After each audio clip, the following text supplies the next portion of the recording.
Good morning from Panchachuli দাতু village. তো এই হচ্ছে নজারা। আমরা এখন যাচ্ছি ট্রেকিংয়ের জন্য। তো যে একদম ওই মোড়টা বেস পয়েন্ট থেকে শুরু করবো। তো ওখানে বাইকটা রেখে দেবো, দিয়ে আমরা হাঁটতে শুরু করব। এই হচ্ছে পঞ্চচুল্লি। এই সামনে একটা সামনে পরপর দুটো আছে, তারপর তিনটে, তারপরে চারটে, তারপরে পাঁচটা। ঠিক আছে, আমার ফোনে বেশি স্পেসও নেই, তো ওইভাবে কী বলে রেকর্ড করতে পারছি না। বাট যেটুকু দেখাতে হবে বাড়ির লোকেদেরকে, তার জন্যই ভিডিওটা করা।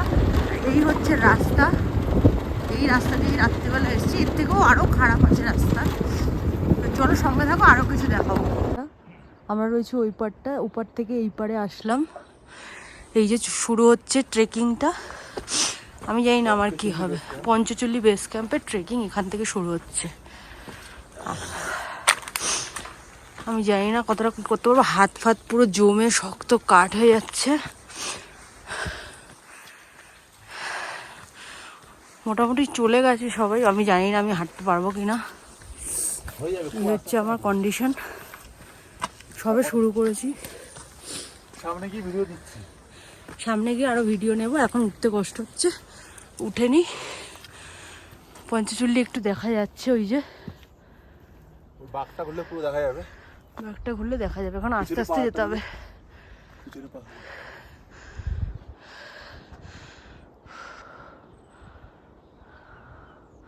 সব বরফ হয়ে আছে। সাথে থাকো, দেখতে থাকো। বন্ধুরা জাস্ট ট্রেক শুরু হয়েছে, একটুখানি উঠেছে।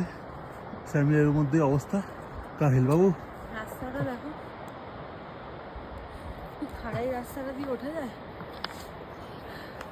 যাই হোক, কষ্ট হচ্ছে না খুব? হ্যাঁ, ব্রিথিং প্রবলেম। এখন আমাদের উঠতে হবে এরকম চড়াই আর চড়াই। তারপর পঞ্চচল্লির পিকগুলো দেখতে পাবো। এখন ওই প্যাচটা আছে, এখন তার জন্য দেখা যাচ্ছে না। চলো, মেইন স্ট্রিপটা আমরা ক্রস করে ফেলেছি। এখন জঙ্গলের ভিতর থেকে আমরা হাঁটছি। এই যে পাইন বন, দেবদারু গাছ, তার মাঝখান থেকে একটুখানি পঞ্চচল্লির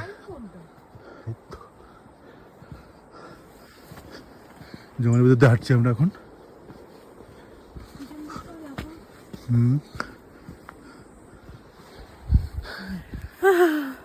ঠিক আছে, চলো এবার তুমি আমাকে টানবে। এসছি পঞ্চচল্লি বেস ক্যাম্প। এগুলো যে ইগনু হাটগুলো, আগে এগুলোতে লোক থাকতো, এখন বন্ধ করে দিয়েছে, পরিচর্যা হয় না কোনো একটা কারণে। আমি শুনেছিলাম নাকি নোংরার কারণে। এই যে আমি হেলতে তুলতে চলে এসছে বজরংবলী। এখন এসে আবার একটু সেজেও নিল। এই যে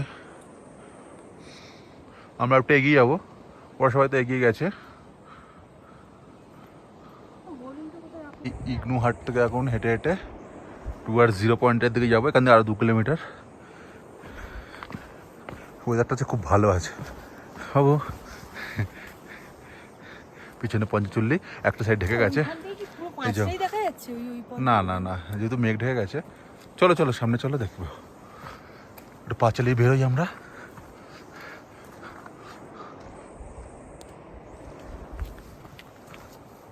আমরাই যাচ্ছি এক্সট্রিম জঙ্গলের ভেতর দিয়ে। আর এই যে আমাদের পঞ্চচুল্লি।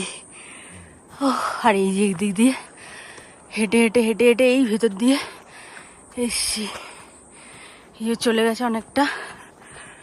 আর এই যে পঞ্চচুল্লি দেখা যাচ্ছে। আমরা 0 পয়েন্টে যাচ্ছি।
সবাই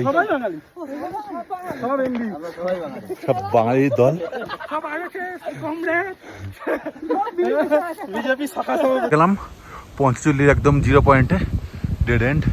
এরপর কিছু নেই, ওই মুখটা এই যে দেখছে ফাটল ধরেছে, এই যে ফাটল ধরেছে, এগুলো পুরো এরিয়াটা জুড়ে হয়তো পড়ে যাবে কখনো ধসে এইদিকে। কার তো যেই ব্যাপারটা একটু জানানোর আছে, পঞ্চচল্লি ব্যাপারটা একটু জানিয়ে দিই। যখন এখানে পৌঁছেই গেলাম, পঞ্চচল্লি মানে হিন্দু মাইথোলজি অনুযায়ী যখন মহাভারতের যুদ্ধ শেষ হয় তখন পঞ্চপাণ্ডবরা স্বর্গের পথে এই পথে যাত্রা করছিলেন, আর শেষবারের মতো তারা এখানেই রান্নাটা করেন। তাদের নাম অনুযায়ী পাণ্ডবের 5খানা পর্বতের শিখর পঞ্চচল্লি নামে পরিচিত। এই যে শুভ সকাল, পঞ্চচল্লির ডেড এন্ড 0 পয়েন্ট থেকে সবাইকে শুভ নবমীর শুভেচ্ছা। আমরা পঞ্চচল্লির বেস ক্যাম্পে থেকে অনেকটা এগিয়ে এসেছি, 0 পয়েন্টে আমাদের ব্রেকফাস্টটা করছি। কলকাতায় যারা পুজো এনজয় করছে তাদের আমাদের চোখে তাদের পঞ্চচল্লিটা দেখিয়ে দিচ্ছি। বাবু কিছু বলার আছে? শুভ নবমী না কি বলবে? সুদূর উত্তরাখণ্ড পঞ্চচল্লি থেকে কলকাতার সকলকে আমার হ্যাপি নবমী। বাস চলো।